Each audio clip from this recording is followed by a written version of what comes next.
ഉത്തർപ്രദേശിന്റെ സമ്പദ് വ്യവസ്ഥയെ താങ്ങി നിർത്തുന്നത് കാർഷിക മേഖലയാണ്. കൃഷിക്കാരും കർഷക തൊഴിലാളികളും അടങ്ങുന്ന ഈ മേഖല വലിയ പ്രതിസന്ധിയാണ് നേരിടുന്നത്. കണ്ണെത്താ ദൂരത്തോളം നീണ്ടുകിടക്കുന്ന പാടങ്ങൾ ഉത്തർപ്രദേശിന്റെ സമ്പദ് വ്യവസ്ഥയിൽ കാർഷിക മേഖലയ്ക്കുള്ള പ്രാധാന്യം വ്യക്തമാക്കുന്നു. കർഷകർ, കർഷക തൊഴിലാളികൾ, അനുബന്ധ തൊഴിലുകൾ ചെയ്യുന്നവർ എന്നിവരെല്ലാം കൂടി ഉൾപ്പെടുന്ന കാർഷിക മേഖലയാണ് സംസ്ഥാനത്ത് ഏറ്റവും കൂടുതൽ ആളുകൾക്ക് തൊഴിൽ നൽകുന്ന മേഖല.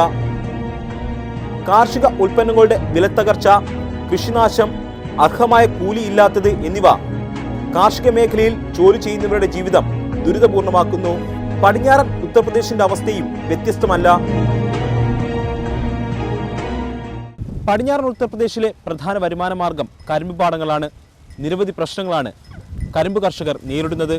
ഇത് പടിഞ്ഞാറൻ ഉത്തർപ്രദേശിലെ വോട്ടിനെ സ്വാധീനിക്കും.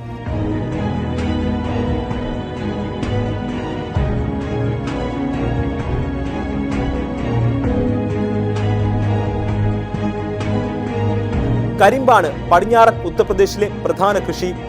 കരിമ്പ് കൃഷിയും പഞ്ചസാര ഫാക്ടറിയുമാണ് ഈ മേഖലയുടെ നട്ടെൽ. ഈ മേഖല നേരിടുന്ന വിഷയങ്ങൾ തിരഞ്ഞെടുപ്പിൽ വോട്ടിനെ നിശ്ചയിക്കും. കരിമ്പിന്റെ വില സമയബന്ധിതമായി ലഭിക്കാത്തതാണ് കൃഷിക്കാർ നേരിടുന്ന പ്രധാന പ്രശ്നം. സർക്കാരുകളുടെ ഭാഗത്തു നിന്ന് കാര്യമായ സഹായം ലഭിക്കുന്നില്ലെന്ന പരാതിയും കൃഷിക്കാർ ഉന്നയിക്കുന്നുണ്ട്. किसानों को परेशानी करने का भाव नहीं बढ़ा, मिल पेमेंट नहीं दे रहा। अच्छा मंडी में जा वहाँ कुछ ताल नहीं लगती, जहाँ भी जाओ लाइन में रहना हमेशा, मिलना कुछ है नहीं। बिजली वाले केबल काट कर ले गए, गन्ना का पेमेंट मिल नहीं रहा। बताओ कहाँ से बिल जमा करें? क्या सहूलत दे रही सरकार? कुछ भी नहीं दे रही। കാർഷിക മേഖലയോടൊപ്പം പരമ്പരാഗത വ്യവസായ മേഖലയിലും വലിയ തോതിൽ പ്രശ്നങ്ങൾ നിലനിൽക്കുന്നുണ്ട്. പശ്ചിമ ഉത്തർപ്രദേശിലെ പ്രമുഖ പരമ്പരാഗത മേഖലയാണ് ഫിറോസാബാദിലെ കുപ്പിവള നിർമ്മാണം. ഇന്ത്യയിലെ ഏറ്റവും വലിയ കുപ്പിവള നിർമ്മാണ മേഖലയിലെ തൊഴിലാളികൾ കടുത്ത പ്രയാസത്തിലാണ്. സംസ്ഥാനത്ത് വർദ്ധിച്ചു വരുന്ന തൊഴിലില്ലായ്മ മൂലം ഇവർക്ക് അർഹമായ വേതനം ലഭിക്കുന്നില്ല.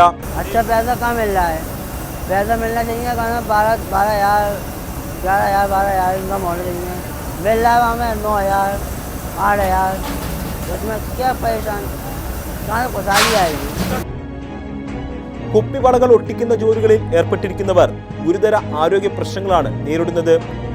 ഈ ജോലി ചെയ്യുന്ന 90% പേരും TB ബാധിതരാണെന്ന ഞെട്ടിക്കുന്ന വിവരമാണ് ഫിറോസാബാദിലെ ഈ ഗലികളിൽ നിന്ന് കേൾക്കുന്നത്. എന്നാൽ ഇവർക്ക് മികച്ച ചികിത്സ ലഭിക്കുന്നതിന് വേണ്ട സഹായങ്ങൾ സർക്കാരിന്റെ ഭാഗത്തു നിന്ന് ഉണ്ടായിട്ടില്ല. TB में यहाँ पे 90% लोग TB के शिकार रहते हैं और उनके ऊपर ना तो प्रोविडेंट फंड है, ना ESI कार्ड है, यहाँ कुछ नहीं है। स्वास्थ्य के मामले में कोई भी सेवा योजक कोई भी स्वास्थ्य की सुविधा देने से उपलब्ध नहीं कराता। सरकार के पास कई बार रिपोर्टें भेजी गई हैं, लेकिन कोई हल नहीं निकलता। ഉത്തർപ്രദേശിലെ ജനസംഖ്യയിൽ ഭൂരിപക്ഷം വരുന്ന തൊഴിലാളികളെയും സാധാരണക്കാരെയും ബാധിക്കുന്ന ഇത്തരം പ്രശ്നങ്ങൾ തിരഞ്ഞെടുപ്പിന്റെ മുഖ്യ പ്രചരണ വിഷയമാക്കാനോ ചർച്ച ചെയ്യാനോ രാഷ്ട്രീയ പാർട്ടികൾ തയ്യാറായിട്ടില്ലെന്നത് വസ്തുതയാണ്. അതേസമയം ഇത്തരം അടിസ്ഥാന വിഷയങ്ങൾ പ്രചരണ വിഷയമാക്കിയില്ലെങ്കിലും സാധാരണക്കാരെ ബാധിച്ച നോട്ട് അസാധുവാക്കൽ തിരഞ്ഞെടുപ്പിൽ കാര്യമായി ചർച്ച ചെയ്യപ്പെട്ടു. സർക്കാർ നടപടിയിലൂടെ പ്രയാസങ്ങൾ ഉണ്ടായതായി എല്ലാവരും സമ്മതിക്കുന്നു. नोटबंदी से तो इतना परेशानी, 3 महीने से हमारा काम बंद चल रहा है और काम बंद, लोग बागों ने, कारखाने वालों ने भट्टी बंद कर दी है कि उनके पास पैसा नहीं है। लोग सबसे ज़्यादा परेशानी तो गरीब आदमी को हुई है। पैसे वाले को क्या परेशानी है? उसने तो मतलब कमीशन दे के उसने तो जमा करवा लिए, हमारे पास जमा करने के लिए नहीं है और घर में रखने के लिए नहीं है। എന്നാൽ ചിലർ പ്രയാസങ്ങൾക്ക് ബാങ്കുകളെയാണ് ഉത്തരവാദികളാക്കുന്നത്. अभी भी लाइन लगी हुई है हमारे सिंडिकेट बैंक में, कलेक्ट्रेट में बैंक है, उसमें आज भी मतलब भीड़ है बहुत ज़्यादा। अभी भी भीड़ ख़त्म नहीं हुई इसकी। देखो बीजेपी वाले हैं हम, लेकिन नोटबंदी तो आराम आराम से तो होगा ना इसका। तो थोड़ा सा बैंक वाले भी ज़्यादा परेशान कर रहे हैं। बैंक वाले पैसा है 2000 4000 रुपये दे रहे हैं, ज़रूरत है हमें 10,000 की दे रहे हैं 2000 रुपये। तो बताओ कैसे काम चलेगा 2000 रुपये से? എന്തായാലും കേന്ദ്ര സർക്കാരിന്റെ നോട്ട് അസാധുവാക്കൽ നടപടി തിരഞ്ഞെടുപ്പിനെ സ്വാധീനിക്കുമെന്ന സൂചനയാണ് പടിഞ്ഞാറൻ ഉത്തർപ്രദേശ് നൽകുന്നത്. ജനങ്ങളുടെ അടിസ്ഥാന ആവശ്യങ്ങൾ മുൻനിർത്തിയുള്ള പ്രചരണം നടത്താൻ രാഷ്ട്രീയ പാർട്ടികൾ വിമുഖത കാട്ടിയെങ്കിലും പ്രചരണക്കൊഴുപ്പിന് ഒട്ടും കുറവ് വരുത്തിയില്ല. പാർട്ടികളുടെ ദേശീയ സംസ്ഥാന നേതാക്കളെ രംഗത്തിറക്കി പടിഞ്ഞാറൻ UPയുടെ പ്രചരണം ആഘോഷമയമാക്കി. പ്രധാനമന്ത്രി നരേന്ദ്രമോദി നേതൃത്വം നൽകിയ BJPയുടെ പ്രചരണത്തിൽ ദേശീയ അധ്യക്ഷൻ അമിത് ഷാ, കേന്ദ്രമന്ത്രിമാർ എന്നിവർ പങ്കെടുത്തു. स्कैम का मतलब है SCAM, ये स्कैम के खिलाफ भाजपा की लड़ाई है। स्कैम का मतलब है S Samajwadi, C Congress, A Akhilesh, M Mayawati. Uttar Pradesh तय करे, आपको स्कैम चाहिए कि भाजपा का चाहिए।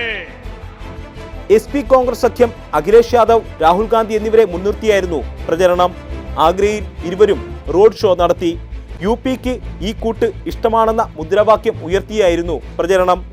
काला धन 50 परिवारों के पास है, काला धन विजय माल्या के पास है, काला धन ललित मोदी के पास है। हिंदुस्तान के गरीब लोग ईमानदार हैं, झूठ नहीं बोलते हैं। मोदी जी ने उन 50 परिवारों पर आक्रमण नहीं किया। मोदी जी ने हिंदुस्तान के गरीब लोगों पर आक्रमण किया। അതേസമയം മായാവതിയുടെ ഒറ്റയാൻ പ്രചരണമാണ് BSP സംഘടിപ്പിച്ചത്. പടിഞ്ഞാറൻ ഉത്തർപ്രദേശിലെ മീററ്റിൽ നിന്നാണ് മായാവതി തിരഞ്ഞെടുപ്പ് പ്രചരണത്തിന് തുടക്കം കുറിച്ചത്. सरकार में या सपा सरकार की तरह गरीब व जरूरतमंद लोगों को लैपटॉप व मोबाइल आदि देने की बजाय उन्हें उनकी जरूरत के हिसाब से सीधे तौर पर ही आर्थिक मदद दी जाएगी, ताकि फिर वो अपने हिसाब से अपनी प्राथमिक जरूरतों को पूरा कर सके। इसके साथ साथ प्रदेश में गरीब लोगों को राशन सस्ता मिले और साथ ही गरीब असहाय लोगों को जरूरी खाद्य सामग्री फ्री में मिले तथा बिजली, पानी व स्वास्थ्य सेवाएं आदि सभी सस्ती व समय से मिले। अर्थात इन सब मामलों में हमारी सरकार द्वारा जरूरी ठोस कदम उठाए जाएंगे। പരമാവധി ആളുകളെ ഇറക്കി റാലി കൂടുതൽ വർണ്ണശബളമാക്കാൻ എല്ലാ രാഷ്ട്രീയ പാർട്ടികളും ഒരുപോലെ മത്സരിച്ചു.